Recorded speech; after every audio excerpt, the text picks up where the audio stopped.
안녕하세요. 오성무역 컨설팅의 박병철 팀장입니다. 오늘은 운수 좋은 날로 좀 찾아뵙게 됐는데요. 최근에 이제 그 운수 좋은 날 올라간 지 또 한참 됐고, 그리고 요즘에 이제 워낙에 이제 이영혼들이나, 나머지 직원들이 상담으로 인해 좀 바쁘다 보니까 영상을 못 찍는 경우가 좀 많습니다.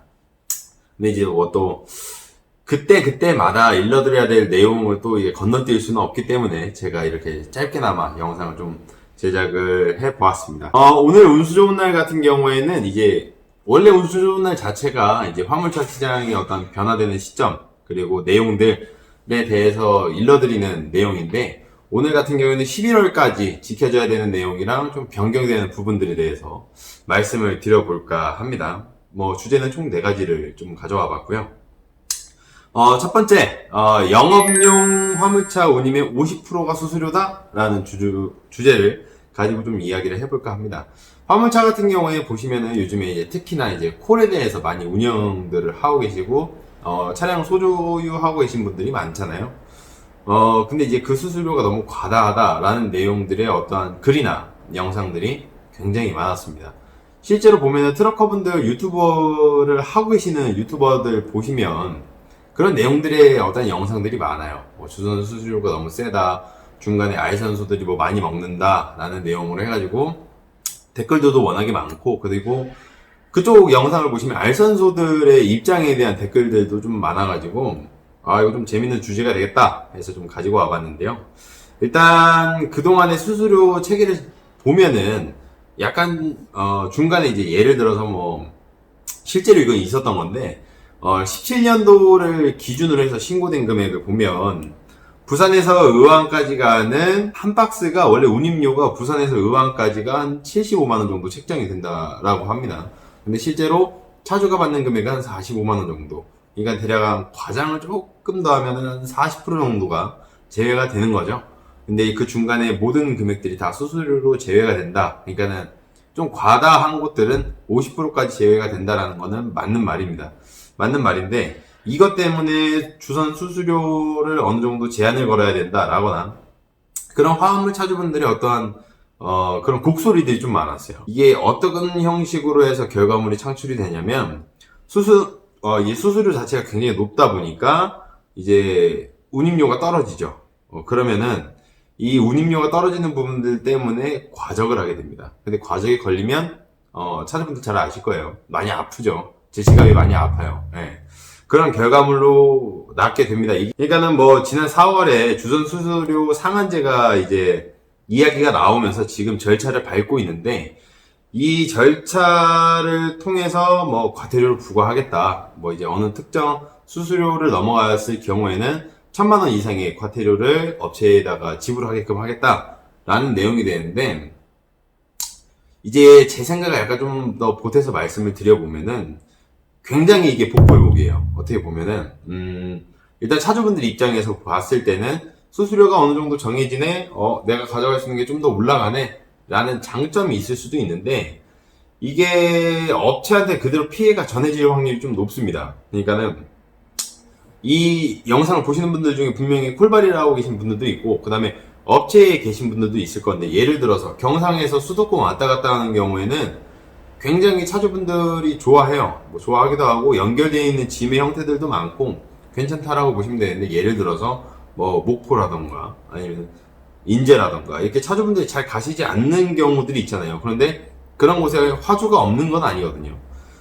그런 곳들 같은 경우에는 이제 운임료가 어떻게 책정이 돼야 될지 이게 첫 번째 딜레마가 올 것이고 그리고 만약에 이제 좀 악독한 업체들의 입장에서 좀 보게 되면은 예를 들어가지고 이제 그거죠. 제가 A 업체예요. 근데 차주한테 그만큼 많이 떼다가 떼지 못하는 상황이 와버렸다. 랄 경우에는 머리를 좀 다른 쪽으로 써볼 수 있지 않을까. 예를 들어서 제가 사업자를 한 3가지를 가지고 있어요. 그러면 특정 화주한테서 나오는 짐을 제가 독식을 하고 있다. 라고 가정을 했을 때 A라는 사업자로 한번 떼고 B라는 사업자로 한번 더 떼고 C라는 사업자로 한번 더 떼고 라고 했을 경우에 왜냐면은 물류는 전체적으로 하청업체의 구조가 굉장히 많이 되어 있는 곳이기 때문에 그런 식으로 계단식으로 수수료를 떼간다 라고 하면은 결국에는 이렇게 법으로 정해놔도 업체들도 피하고,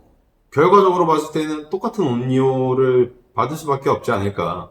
그러면 이제 원래 A를 찾아야 되는데 원래 맨 처음 나온 그 원천 개념의 알선이라던가 알선소라던가 그런 곳을 찾아야 되는데 거기서도 작게 떼고 이렇게 주지는 않을 것이다 라는 게 문제가 되죠. 근데 만약 이제 뭐 소속이 되어 있는 차주다라 할 경우에 매일 얼굴을 보고 연락을 해야 되고 하기 때문에 어느 정도 양심적으로 지킨다 하더라도 콜을 띄시는 분들 같은 경우에는 뭐 가족도 아니고 전화상으로만 거의 업무가 끝나거든요. 이제 뭐 어플을 올리던가 해서 내가 앞으로 또 오지 않아도 될 차주고 올지 안 올지 모르는 차주기 때문에 그렇게 양심적으로 떼고 줄까라는 좀 의문이 생기는 주제가 아닌가 생각을 합니다. 그러니까는 보면은 수수료에 관해서 뭐라고 할 게 아니라 애초에 그렇게 좀 잘 나오게끔 운임료 자체가 처음에 좋게 나오고 그걸 그대로 차주가 가져갈 수 있게끔 하는 첫 번째 뿌리부터 작업을 해야 되는데 결과적으로는 제일 나중에 수수료를 가지고 작업을 하고 이게 좀 변화를 시켜보겠다라는 것 자체가 좀 말이 안 맞지 않나 라고 생각을 합니다. 그렇다고 뭐 이제 화주 같은 경우에 그렇게 높게 책정을 해줄 수 있는가를 보면은 그렇지도 않아요. 왜? 화주가 어떤 제품을 만들어야 되겠죠? 제품을 만드는 데 있어서 자재값은 점점 이제 해가 지나가면 지나갈수록 오르게 돼 있고요. 그 다음에 최저시급은 계속 올라요. 예. 인건비 주고 하다 보니까 당연히 운임료 자체를 좀 떨어뜨릴 수밖에 없고 왜냐면 그 안에서 수익도 나와야 되기 때문에 어쩔 수 없는 계속 쳇바퀴 굴러가는 식의 구조가 되지 않나. 그러니까는 제가 봤을 때는 이제 상담을 받고 하시는 분들도 많지만 콜에 대해서는 주선 수수료 상한제가 도입이 된다 한들 아직까지는 좀 지켜봐야 한다. 그 다음 두 번째 소식입니다. 11월 30일 이제 신청 마감으로 해가지고 차로 이탈 경고장치죠. LDW라고 하는 차로 이탈 경고장치의 보조금이 종료가 됩니다. 이게 19년 말까지만 이렇게 그 유예 기간을 두고요. 그 다음에 2020년부터는 이 LDW가 장착이 되지 않는 차량들에 대해서는 과태료를 이제 부과를 하겠다는 소식인데요. 이게 뭐 3.5톤 이상 화물차 같은 경우에는 의무적으로 장착을 해야 되는 제도입니다. 왜냐면 요즘에 이제 워낙에 화물 차량으로 인해서 빚어지는 그런 사고들을 더 이상 방관하지 않겠다는 거죠. 예. 뭐 승용차의 잘못이든 어쨌든 간에 안전장치는 무조건 다 진행을 하게끔 하겠다라는 건데 어쨌든 간에 이 의무화 선언이 지난 지가 벌써 2년이 지났습니다. 뭐 현재 근데 대략 보게 되면은 의무화 선언을 했는데도 불구하고 실제 지금 장착을 하고 있거나 애초에 장착에 대해서 나와 있는 차량을 가지고 있는 그 차량의 수가 30에서 40% 정도밖에 되지는 않는다라고 해요. 지금 19년도가 한 달밖에 남지는 않았죠. 그래서 예비 그러니까 차량을 가지고 계신 분들 같은 경우에는 보조금을 그래도 받을 수 있을 때 하시는 게 좋고요. 그리고 예비 차주분들 같은 경우에는 간혹 이제 브랜드 자체에서 가지고 있는 재고 차량을 할인 조건을 좀 많이 받고 나서 구매를 하시는 경우가 있어요. 이제 뭐 대략 그런 차들은 아마 없을 건데 그런 경우에는 꼭 이거를 부착이 돼 있는지 확인 한번 해보시고 안 돼 있다면 차량이 뭐 특장이 제작이 되는 중간이라던가 그때 꼭 업체를 알아보시고 장착을 하셔야 2020년부터는 이제 과태료를 내지 않을 수가 있습니다. 여러분들은 돈을 벌기 위해서 이 일을 하는 거지 뭐 특정 뭐 쓸데없는 이유 때문에 돈을 버릴 수 없는 사람들이기 때문에 일단 그 어떤 부분에 대해서 보조를 해주는지 보면요. 이제 그 어쨌든 장치가 금액이라는 게 정해져 있을 거잖아요. 그 장치가 50만원 미만인 경우에는 한도 내에서 한 80% 정도, 그러니까는 국고에서 40%, 지자체에서 40% 정도에서 80%를 보조를 해주고요. 50만원 이상일 경우에는 최대 40만원까지 부담을 해주게 됩니다. 알아보시면은 대략 한 12개 지금 제조사가 있고요. 16개의 제품이 나와 있는데 이 부분은 조금 검색을 통해서 알아보셔가지고 반드시 부착을 하시길 바라겠습니다. 그렇지 않으면 괜한 또 지갑이 아프게 되니까요. 그 다음 세 번째 소식. 요건 조금 지났는데 현대 상용 트럭에서 파비스가 나왔다는 소식입니다. 이제 8월 말까지 이제 8월 말쯤에 이제 공개를 했죠. 그래서 사전 예약을 통해서 일반 승용차처럼 광고를 하더라고요. 예. 이전에 이제 메가트럭이라던가 그런 차량들에 이은 후속작이라고 보시면 되겠죠. 이제 5.5톤 그리고 8.5톤 모델로 공개가 되었고요. 그리고 가격대는 대략 한 7,370만원에서 8,085만원까지 되어 있습니다. 여기에 옵션이 이제 4개 정도가 따로 되어 있는데 그 옵션을 다 넣게 되면은 대략 한 8,000 후반이니까 9,000 초반에서 9,500 아니요 9,900까지도 이제 된다고 해요.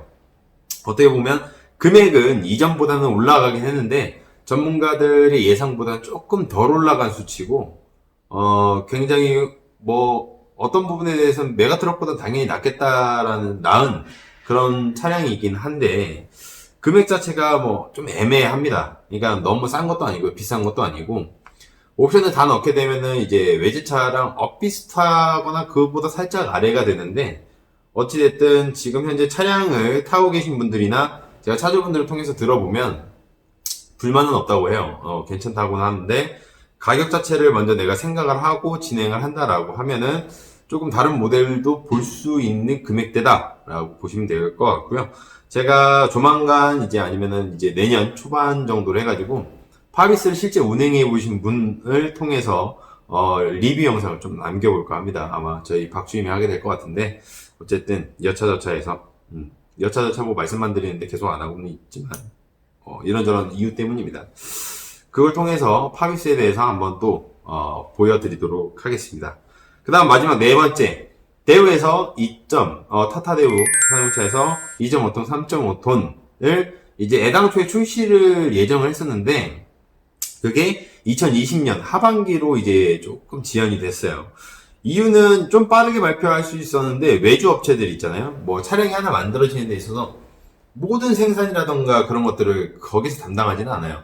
외주에서 좀 받는 부품들이 있고 하다 보니까 그 외주 업체들이 좀 무리한 요구 조건 때문에 약간 좀 지연이 됐다라고 합니다. 어떤 뉴스들을 보면 GM의 이제 그 군산 공장 있죠? 군산 공장 자체가 이제 철수가 되면서 좀 문제가 생겼다라고 하는데 실제로는 트럭이랑 그리고 버스 같은 경우에는 GM 군산 공장 철수된 그 공장이랑은 좀 별개되어 있기 때문에 애초에 그런 이유는 아니라고 합니다. 어쨌든 요것도 출시가 되면은 제가 최대한 빨리 공수를 해서 리뷰 영상을 찍어 보도록 하겠습니다. 대략 이렇게 오늘 운수 좋은 날 좀 얘기를 해봤고요. 일단 다음 영상에서 또 다른 주제를 가지고 또 와서 얘기를 해보도록 하겠습니다. 양질의 어떠한 영상을 만들기 위해서는 소통이 굉장히 중요합니다. 차주분들이나 혹시나 이 영상을 보고 계신 분들이 있다면 본인들의 의견을 댓글로 남겨주시면 또 원하는 또 좋은 영상을 만드는 데 있어서 중요하니까 도움이 되기 때문에 그렇게 해주시면 감사드리도록 하겠습니다. 이상 오성물류 컨설팅의 박병철 팀장이었습니다. 감사합니다.